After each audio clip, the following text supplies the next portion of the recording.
Today on the Arkham Chronicle, we're going to be taking a look at The Vault by our good friends at KakapopoTCG.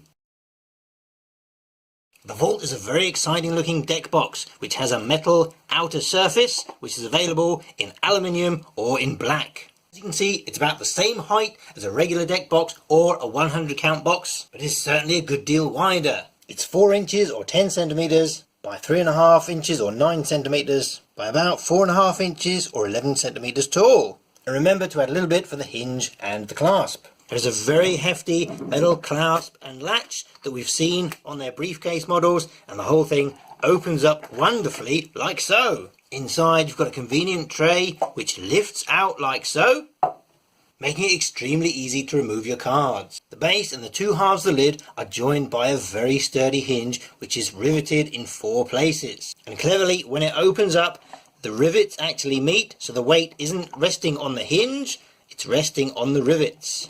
There you go. As you can see, it's the rivets which are knocking together and not actually the case itself. There's still a gap all the way down there. You do get 2 keys with this product, and they do both match, and they may be the same keys that come with all the KakapopoTCG products, but they do actually work. They are very stiff, so you will get to a point where you think you are going to break it, but it does work. Turn all the way around and it stops the hasp from being able to release. So if you've got inquisitive children or pets, then this might be a good solution. But if not, just stick a bit of tape over the lock just to make sure it doesn't malfunction and you don't get gunk building up in there. If you do use loose boxes like this and you're sick of the lids coming off in transit, this is definitely the solution for you. Even if the hasp does accidentally flip in transit, you still have the hasp which secures it and will stop it opening up and the contents spilling everywhere, even upside down. As well as the keys, you also get a single plastic divider which comes in a random colour, not to mention the lovely Ziploc bags. You've got a wonderful textured plating all the way on the outside. There's a solid metal frame and riveted corners. So if you drop this on your foot, it's your foot that would probably come off worst. The interior of the lid and the bottom of the case itself are lined with a textured plastic, but all the way around the sides is a lovely soft rubbery material, which is going to stop the plastic insert from banging about.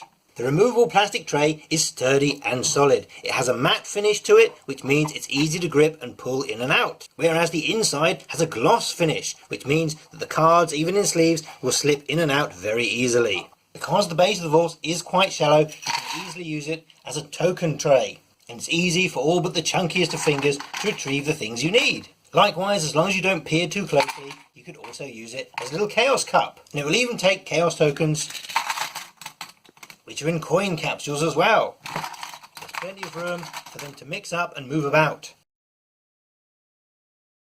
For unsleeved cards, these are all 110 scenario cards from the core box. We're going to stick our free plastic divider in next, and now we can add all 119 player cards, and we still have a little bit of room on the edge where we can pop our unsleeved Investigator mini cards. Whereas this product would normally hold just a single deck for a collectible card game, you can fit an entire game of Arkham Horror in there. These are all 110 scenario cards from the core game. You can see they fit in easily, and you've got plenty of space to add other stuff, or maybe put your tokens in there. These are all the encounter cards from Dunwich Legacy, and as you can see, we've got plenty of room to add more, even slipping in a player deck.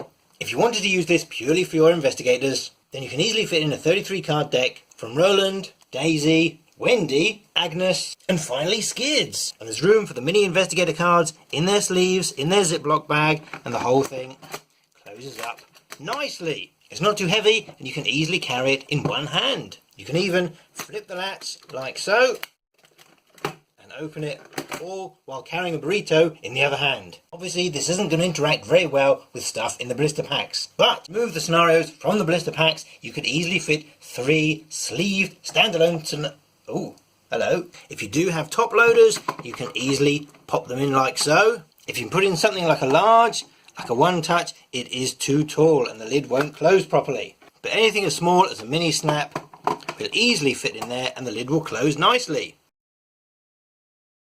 If you did want to pack it full to bursting point, this is 250 unsleeved cards with the little plastic divider, and we can slip the Investigator mini cards down the side like that. You will have a bit of trouble getting them in and out, but it does work.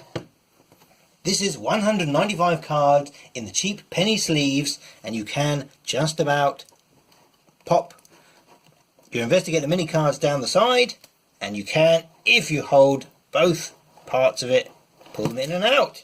But not quite enough to hold the entire core set. So this is the part that you people tune in for, right? The part where it all goes horribly wrong. The vault itself is metal and plastic, which means that it should be waterproof. You've got a nice tongue and groove system where the lid attaches to the base quite nicely, but your problem comes is that this is joined together with rivets. And because rivets make a hole from the outside to the inside, it's not the most watertight of solutions. The other problem is the corners of the lid here have rounded corners, which means that when they close, they don't form a proper seal. You can just see a tiny little gap there, which means that your water will get in. However, because the cards are held in a removable one-piece plastic tray, even if water does penetrate the case, your cards will still be safe. So let's take a little peek and see how it's getting on. Just drip dry it a little bit, pop the catch and open it up. As you can see, you do have water which has penetrated the case due to the rivets, but the cards are fine. As you can see, that's a nice drip dry service. Just give it a quick wipe there, and there is no water inside there. So for accidental spills, providing it's the right way up, you should be fine. If you give this a quick wipe with a cloth or pop it on a radiator, it will dry out no problem. Because the outer panels are aluminium, this means it's wiped clean and they shouldn't rust or corrode.